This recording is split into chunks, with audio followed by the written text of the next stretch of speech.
Hey, good morning. And we are live for Financial Fitness Friday. I hope everyone's having a great week. Happy New Year. Even though I think this is our first Financial Fitness Friday for the year, right? Yes, sir. All right, there we go. So, I want to talk about some of the best moves I think that you guys can make, okay, in 26. All right. And this is going to be all based on finances. We might actually run this for Mindset Monday too, because I think that would be a pretty cool series to cover. All right. So just starting out, I think one of the biggest things that you can do is change your habits and change your habits with a focus on actually building wealth and having stability and not dealing with the ups and downs. Okay. And so what that means is one, actually understand, set a budget. Two, make sure that you have 6 months of cash reserves if you're a business, 6 months of operating capital. And then after you fill up those reserves, every dollar should go towards investing. All right. What do I like in 26? I think a lot of the cryptocurrencies are going to be on sale, believe it or not. I know we've started, they are now. I think they're going to go down further and have a bigger sale. Okay. So, how would I play that? How would I do that? I would do it as any swing. Anytime you see a 5% drop or more, I would put as much disposable cash in as you can. And I would have weekly buys set up. So we always talk about financial discipline. Okay. I would tell you that if you know you can afford $50 a week, $100 a week, if you want to add a zero to that, do that and load up on Bitcoin and XRP.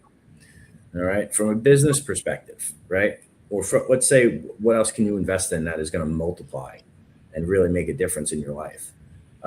Skills and knowledge, guys. Okay. Get familiar with AI.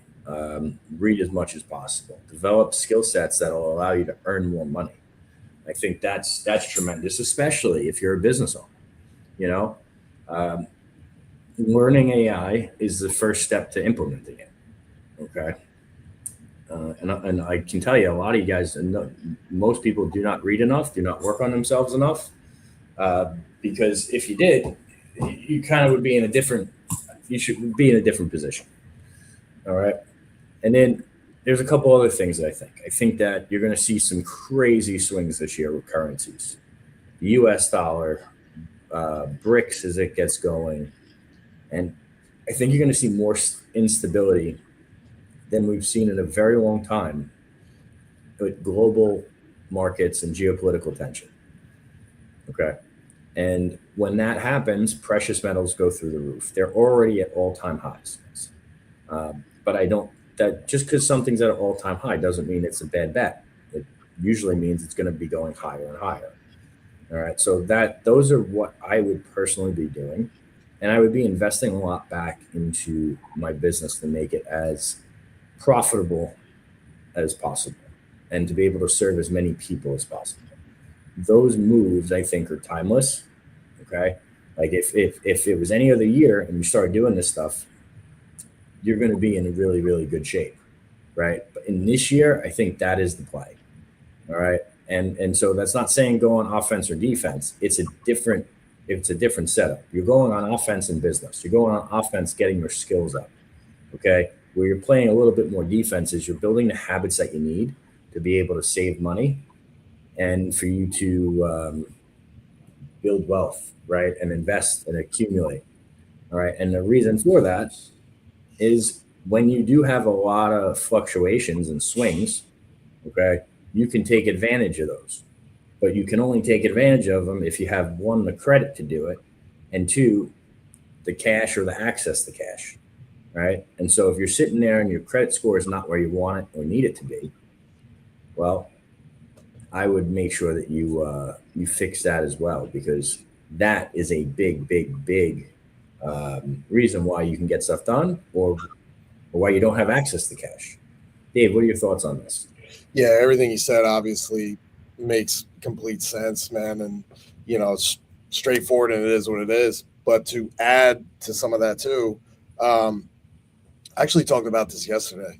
Brad and I were talking about it a little bit. And I think to go along with habits is you guys got to have a keen awareness of that too. Okay. So, what I mean by that is, hey, am I doing a good habit or is this habit terrible? Right. And I think when you start to have that in mind a little bit of your daily habits, and this isn't even just with finance, man, this is everything you do. Right. So, okay, is my workspace a specific workspace? I'm going to make sure I'm here and do nothing else. Right. Is this space over here something I do to hang out with my kids? Right.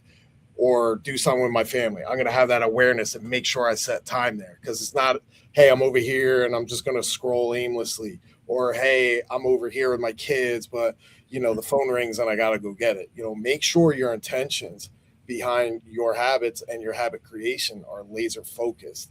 I'm actually reading Atomic Habits again. I haven't read it in a long time, and it's kind of bringing back and reinforcing some things that you kind of let slip when you don't kind of dive into something over a couple of years. I think that book's been out now, I think, for almost 8 years.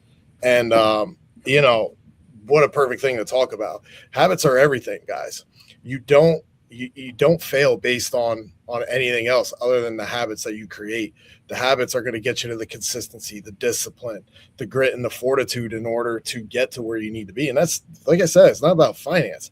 It's about everything, right? You got to have all this stuff tied in together. You have one pillar off, it's not going to flow right. The other thing I'll talk about is Jonathan had some really good points about saving, about Bitcoin and so forth. I think real estate is going to be a big one. Now, I'm not just saying here and go jump out and be a guru and go buy real estate. I think now's the time to really start learning for people. Okay, so get in some of these rooms as well. Oh, this guy, I see that pop up. That's an inside joke. I've been trying to get a hold of him, and he knows it for a minute. What's up, Jay? He threw me off now. He's probably laughing at me. Yeah, he is. He put up the laughing emoji. Yeah. Well, that's good. He's done that to me before too. So Josiah, just so you know, brother, you get that hard wallet. Okay. Get that hard wallet. This is kind of in line with what we're talking about. All right. So this is your reminder. Yeah, no, dude, you're right. The habits are everything. And people that are undisciplined or don't have the habits, it's so much harder to actually have continuous success. Yeah. Right? A lot of people get lucky. I don't want to say get lucky, but a lot of people hit it and do well, don't understand why they do well, right? And they keep pushing and pushing. But without the right habits forming, having that continuous success, having that growth trajectory, it's an up and down thing. And it's always going to be up and down to a point. Yeah. But the more of an increase that you can have on that line, the better, right? And a lot of that just comes from consistency. Yeah, and I think the other thing too, like when you said somebody, if they get lucky there, luck, weird word, however you want to take it, but if they get to a certain spot, I also think they're going to peak out to wherever they go, and then that's like, oh man, I got to change something. There's a habit that I haven't developed yet to get me to that next level. It's really interesting, man. Like when an Atomic Habits is a great way of breaking that down. When you really break those things down into smaller pieces as to kind of level up and get to that next level that you're desiring to accomplish. You and I have talked about it a bunch of times. Like, let's not overcomplicate this either. It's like, just win the day, man. Like, create small habits, right? Even if they sound easy, so to speak, right? In the beginning, at least you're creating momentum, but don't stick with those easy tasks too long. Okay, cool. I did it. I hit it 3 weeks in. All right, what's next? What's the next non-negotiable? What are the next critical tasks that I need to move forward? Even in saving and investing, it's the same thing. All right, cool. I've matched this goal. My revenue is increasing. My income's increasing.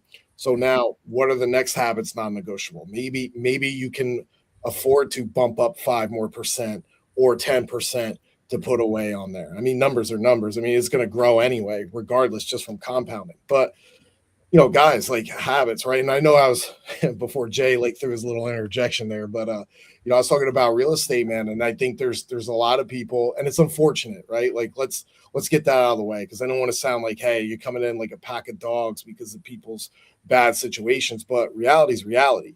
right? And people are going to end up probably losing their homes. There's probably going to be a mass foreclosure or real estate shift coming up. Well, yeah. I mean, what do you know why or no? Well, number one, there are a couple reasons. Number one, they're still probably in homes they can't afford because of the rental problems. Number two, they're going to get killed by inflation. Those are my two guesses. What do you got? I'm not guessing, but Guessing. I okay. mean, data points. So those are two things that I think are absolutely here, and you're starting to see a downturn, right?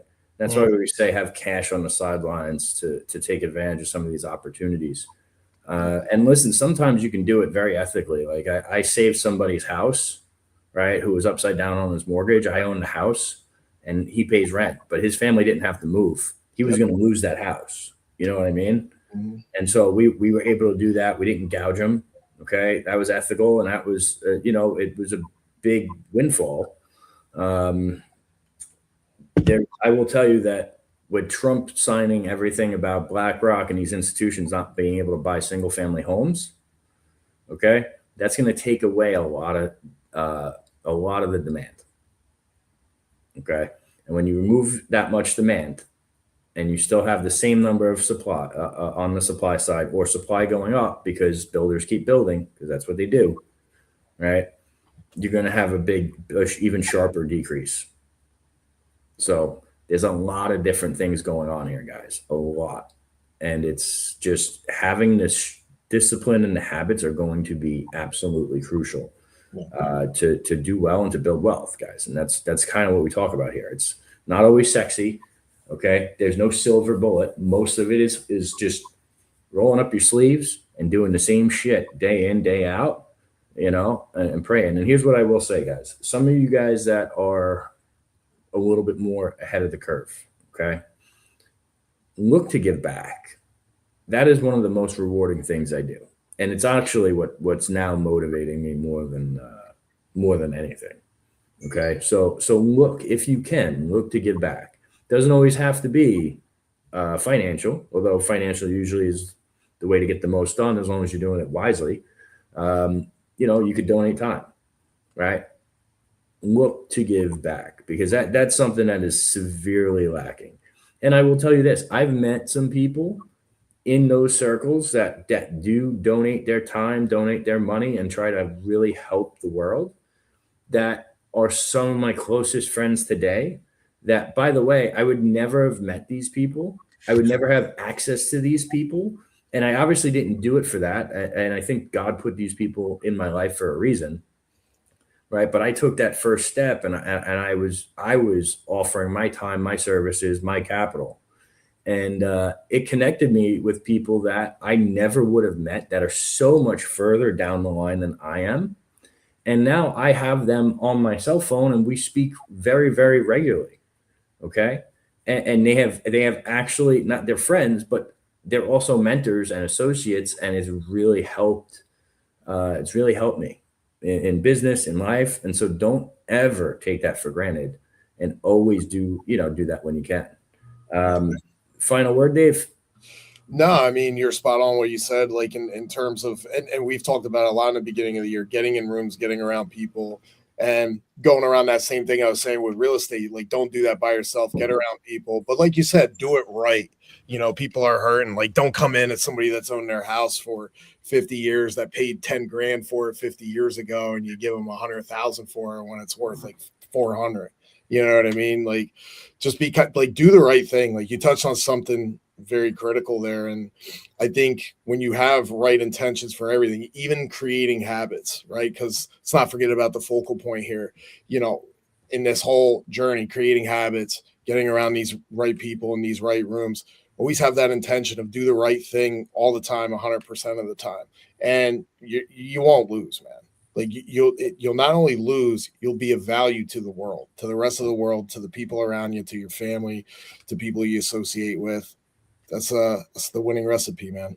Yep. All right, guys. Well, thanks. Share this with someone that needs to hear it, and we'll catch you on Mindset Monday. Take care, guys. Have a great weekend. Be great, y'all.